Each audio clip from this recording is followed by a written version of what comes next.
কাঁচা লঙ্কার official YouTube চ্যানেলে সবাইকে জানাচ্ছি একটা ওয়ার্ম ওয়েলকাম। আশা করি আপনারা প্রত্যেকে খুব ভালো আছেন। আজকে কিন্তু আপনাদের জন্য আবারও একটা পনিরের রেসিপি নিয়ে চলে এসেছি। আমি খেয়াল করেছি আপনারা কিন্তু পনিরের রেসিপি দেখতে খুব ভালোবাসেন। আসলে ভেজ যেদিনকে আমরা খেয়ে থাকি বা বাড়িতে যারা ভেজ থাকে তাদের জন্য পনির তো অবশ্যই একটা খুব ভালো অপশন। কিন্তু আজকে যে পনিরের রেসিপিটা শেয়ার করব সেটা কিন্তু একদিন হট করে বানিয়ে ফেলেছিলাম। বানাতে গেছিলাম অন্য একটা রেসিপি, কিন্তু বানিয়ে ফেলেছিলাম পনিরের এই রেসিপিটা। এটা কিন্তু খুব ইন্টারেস্টিং একটা রেসিপি, ভীষণ অন্যরকম খেতে হয়। এই রেসিপিটার আমি নাম দিয়েছি চিজি টমেটো পনির। ভীষণ সহজ এই রেসিপিটা, আর খেতে কিন্তু ভীষণ ভালো হয়। বেশি সময় নষ্ট না করে চলুন এবার কাঁচা লঙ্কা রান্নাঘরে। প্রথমে আগে দেখিয়ে নিই কি কি উপকরণ লাগছে। চিজি টমেটো পনির বানানোর জন্য প্রথমেই আমি 200 গ্রাম মতো ফ্রেশ পনির নিয়েছি। সাথে আমি 4টে টমেটো নিয়েছি আর 3টে পেঁয়াজ আমি লম্বা করে কেটে নিয়েছি। গ্রেট করা চিজ নিয়েছি আমি। চিজ আপনারা যতটা খুশি ব্যবহার করতে পারেন। 5 থেকে 6টা কাঁচা লঙ্কা নিয়েছি। সাথে 2টো শুকনো লঙ্কা নিয়েছি। 1 টিস্পুন আমি লাল লঙ্কার গুঁড়ো নিয়েছি।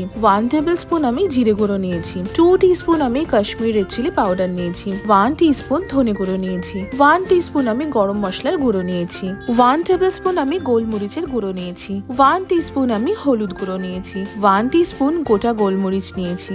8 থেকে 10 কোয়া রসুন নিয়েছি। 1 ইঞ্চ মতো আদা নিয়েছি, যেটা খোসা আমি ছাড়িয়ে নিয়েছি। স্বাদ মতো নুন নিয়েছি আর স্বাদ মতো চিনি নিয়েছি। আমাদের কিন্তু এই কটাই উপকরণ লাগছে। চলুন এবার রান্নাটা শুরু করে ফেলি। রান্না শুরুর প্রথমেই আমি একটা কড়াইতে 2 to 3 টেবিল স্পুন মতো সাদা তেল বা ভেজিটেবল অয়েল ভালো করে গরম করে নেব। এই রান্নাটা কিন্তু সম্পূর্ণ সাদা তেল বা ভেজিটেবল অয়েলে হবে, এখানে কোনো সর্ষের তেলের ব্যবহার হবে না। তেল গরম হলেই আমি পনির কিউবগুলো একে একে দিয়ে দেবো। ওপর থেকে একটু নুন ছড়িয়ে দেব। পনিরটা আমরা একটুখানি হালকা হাতে ভেজে নেব বা যাকে বলে একটু সতে করে নেব, তবে ওভার ফ্রাই কিন্তু করব না। পনির যদি অতিরিক্ত বেশি ভেজে ফেলেন, এক তো পনিরের স্বাদটা নষ্ট হয়ে যায়, দ্বিতীয়ত পনিরটা একটু শক্ত হয়ে যায় কিন্তু। তাই সবসময় হালকা করে ভেজে নেবেন। বা অনেক ক্ষেত্রে কিন্তু আমি পনির রেসিপিতে পনিরটা ভাজিও না ভেজেও কিন্তু আমি পনিরটা অনেক সময় ব্যবহার করে থাকি। তবে এই রেসিপিটাতে পার্টিকুলারলি পনিরটাকে আমাদেরকে আগে একটু হালকা হাতে ভেজে নিতে হবে বা যাকে বললাম সতে করে নিতে হবে। দেখুন পনিরগুলো কিন্তু আমার ভাজা হয়ে গেছে বা আমি হালকা করে সতে করে নিয়েছি, ওভার ফ্রাই কিন্তু করিনি। পনিরগুলোকে আমি এবার তুলে রাখবো। এবার ওই সেম তেলে আমি দিয়ে দিলাম কেটে রাখা পেঁয়াজ। পেঁয়াজটাকে কিন্তু আমাদের খুব ভালো করে একটু ভেজে নিতে হবে। আমি ওপর থেকে স্বাদ মতন একটুখানি চিনি ছড়িয়ে দিলাম।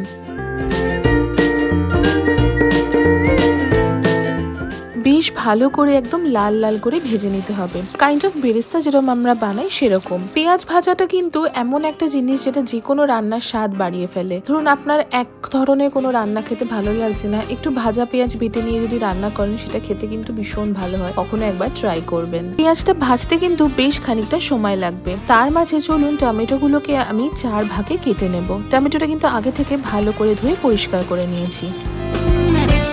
টমেটো আর চিজ মানে কিন্তু আমাদের মাথায় প্রথমে কি আসে বলুন তো? কোনো ইটালিয়ান খাবার, কোনো পাস্তা বা কোনো রেড সস। তবে সেই কনসেপ্টটাকে ভাঙতেই কিন্তু এই রেসিপিটা। সত্যি কথা বলতে আমি কিন্তু এই রেড সস পাস্তাই বানাতে গেছিলাম, কিন্তু হঠাৎ করে আমার মনে হলো পাস্তা খাবো না, একটু অন্য কিছু বানিয়ে ফেলি। ফ্রিজে পনির ছিল, বানিয়ে ফেলেছিলাম এই রেসিপিটা। তারপর থেকে যে কতবার বানিয়েছি আর কতবার খেয়েছি আপনাদের কি বলবো, ভীষণ ভালো খেতে হয়। টমেটোটা কাটা হয়ে গেলে আমি আদাটাও কিন্তু কেটে নেব। ওইদিকে দেখুন পেঁয়াজটাও কিন্তু আমাদের ভাজা হয়ে গেছে। তবে পেঁয়াজটা কিন্তু অতিরিক্ত বেশি ভেজে ফেলবেন না, যাতে পেঁয়াজটা পুড়ে না যায়, সেটা কিন্তু অবশ্যই খেয়াল রাখবেন। আমি ভাজা পেঁয়াজটাকে তুলে রাখছি। আমি আবার ওই সেম তেলেই টমেটোটা দিয়ে দেব শুকনো লঙ্কা, দিলাম কাঁচা লঙ্কা, কেটে রাখা আদা দিয়ে দিলাম রসুন কোয়া। আমি 8-10 কোয়া রসুন নিয়েছি। সামান্য নুন আমি ছড়িয়ে দিলাম। ছড়িয়ে দিয়ে সবকিছু কিন্তু ভালো করে একটু ভেজে নেব। এই ধরুন মোটামুটি 4 থেকে 5 মিনিট মতন কিন্তু ভেজে নেব। ভাজার সময় আমি কিছুটা গোটা গোলমরিচও দিয়ে দিলাম। এই গোটা গোলমরিচ দিলে কিন্তু খুব সুন্দর একটা ঝাঁঝ আসে। গোলমরিচের যে ঝাঁঝটা সেটা কিন্তু আমার খুব ভালো লাগে, স্পেশালি পনিরে। সবকিছু ভালো করে ভাজা হয়ে গেলে আমি একটা ব্লেন্ডারে সবকিছু ঢেলে নেব। ব্লেন্ডারে সবকিছু ঢেলে নিয়ে একটু রুম টেম্পারেচারে আসা পর্যন্ত কিন্তু ওয়েট করে নেব বা একটু ঠান্ডা করে নেব। এবার ব্লেন্ডারে আমি ভাজা পেঁয়াজটাও দিয়ে দিলাম। সবকিছু ঠান্ডা হলে বা রুম টেম্পারেচারে আসলে ভালো করে সবকিছু কিন্তু ব্লেন্ড করে নিয়ে একটা সুন্দর পেস্ট আমরা বানিয়ে নেব। এই যে পেস্টটা বানালাম না, এটা শুধুমাত্র পনিরের জন্য না, আপনারা কিন্তু ডিম রান্নাতেও ব্যবহার করতে পারেন, কোনো মিক্স ভেজ রান্নাতেও ব্যবহার করতে পারেন বা চিকেন বানানোর সময়ও কিন্তু ব্যবহার করতে পারেন, খুব ভালো হয় খেতে। এবার আমি কড়াইতে আরো 1 টেবিল স্পুন মতো সাদা তেল বা ভেজিটেবল অয়েল ভালো করে গরম করে নেব। তেলটা ভালো করে গরম হলে দিয়ে দেবো গোটা গোলমরিচ আর ঢেলে দিলাম ব্লেন্ড করে রাখা মশলাটা। ব্লেন্ডারে দেখুন এখনো অনেকখানি মশলা কিন্তু লেগে আছে, তাতে আমি সামান্য গরম জল ঢেলে ভালো করে একটু মিশিয়ে নেব। এইদিকে মশলা খুব ভালো করে কিন্তু কষিয়ে নিতে হবে। মশলা কষানোটা আমি সব সময় বলি খুবই ইম্পর্টেন্ট স্টেপ। আমি যখনই কোনো রেসিপি আপনাদের সাথে শেয়ার করি সব সময় বলি মশলা কিন্তু ভালো করে কষিয়ে নেবেন। আপনি যত রকমেরই ভালো রান্না করুন না কেন, যদি মশলা ভালো করে কষানো না হয় রান্নার কিন্তু স্বাদ হবে না। মোটামুটি 2 থেকে 3 মিনিট মতন ভালো করে কষিয়ে নিয়ে প্রথমেই আমি রেড চিলি পাউডারটা দিয়ে দিলাম, সাথে দিলাম লাল লঙ্কার গুঁড়ো, দিলাম সামান্য একটুখানি চিনি।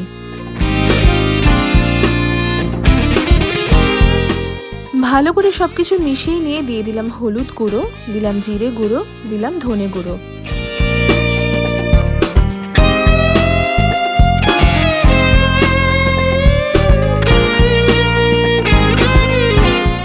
স্বাদ মতো নুনও দিয়ে দিলাম। সবকিছু ভালো করে একটু মিশিয়ে নেব। মিশিয়ে তেল ছাড়তে শুরু করলেই আমি দিয়ে দেব গোলমরিচের গুঁড়ো। গোলমরিচের গুঁড়ো দিয়ে আবারও ভালো করে সবকিছু মিশিয়ে নিয়ে ওই যে ব্লেন্ডারে জলটা ঢেলে মিশিয়ে রেখেছিলাম সেই জলটাও কিন্তু ঢেলে দিলাম। জলটা ঢেলে দিয়ে ভালো করে মিশিয়ে নিয়ে রান্না করে নেব আরো 4 থেকে 5 মিনিট মতন। কালারটা দেখতে পাচ্ছেন কি দারুণ এসেছে, সাথে গন্ধটাও কিন্তু দারুণ বেরিয়েছে। এবার চলে আসি আসল ইনগ্রেডিয়েন্টে। কি দেবো বলুন তো? চিজ দেব।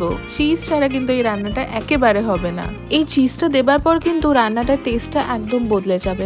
আমি গ্রেটেড চিজ ব্যবহার করেছি, আপনারা চাইলে কিন্তু চিজ কিউব বা স্লাইস চিজও ব্যবহার করতে পারেন। চিজটা দিয়ে ভালো করে মিশিয়ে নিয়ে আরো 2 মিনিট মতো রান্না করে নেব। দেখবেন রান্নার টেক্সচারটা কিন্তু একদম বদলে যাচ্ছে, ভীষণ ক্রিমি, খুব চিজি হয়ে যাবে। আপনারা হয়তো ভাবছেন সবই তো হয়ে গেল, পনিরটা কখন দেবে? দাঁড়ান পনিরটাও দেবো। আমাদের কিন্তু গ্রেভিটা একদম তৈরি হয়ে গেছে। আমি এবার গরম গরম সার্ভ করব। আমি এটা সার্ভিং প্লেট নিয়েছি, তাতে কিন্তু আমি গ্রেভিটা পুরোটাই ঢেলে দিলাম। ওপর থেকে আমি দিয়ে দিলাম ভেজে রাখা পনিরটা, দিয়ে দিলাম গরম মশলার গুঁড়ো, গার্নিশ করে দিলাম গ্রেট করা চিজ দিয়ে, আর গার্নিশ করে দিলাম কিছুটা ভাজা পেঁয়াজ দিয়ে। আমাদের কিন্তু চিজি টমেটো পনির একদম তৈরি হয়ে গেল। কেমন দেখতে লাগছে বলুন তো? আর কেমন খেতে হবে সেটা তো আপনারা আমাকে জানাবেন। খুব সিম্পল একটা রেসিপি, আপনারা কিন্তু বাড়িতে একবার ডেফিনেটলি ট্রাই করবেন। পনির দিয়ে নানা ধরনের রেসিপি কিন্তু আমরা ট্রাই করেই থাকি, একবার না হয় এই চিজি টমেটো পনিরটা বাড়িতে বানাবেন। আর অবশ্যই আমাদের কমেন্ট সেকশনে জানাবেন আপনাদের আজকের এই রেসিপিটা কেমন লাগলো। আশা করি আপনাদের আজকের রেসিপিটা খুব ভালো লেগেছে। যদি ভালো লেগে থাকে তাহলে অবশ্যই আমাদের চ্যানেলটা সাবস্ক্রাইব করবেন, আমাদের এই ভিডিওটা লাইক করবেন, আর এই ভিডিওটা প্রত্যেকের সাথে শেয়ার করবেন। দেখা হচ্ছে আবারও একটা খুব সুন্দর রেসিপির সাথে। ততক্ষণের জন্য প্রত্যেকে খুব ভালো থাকবেন, সুস্থ থাকবেন। কাঁচা লঙ্কাকে এইভাবেই ভালোবাসা আর সাপোর্ট দিতে থাকবেন। See you soon and happy cooking!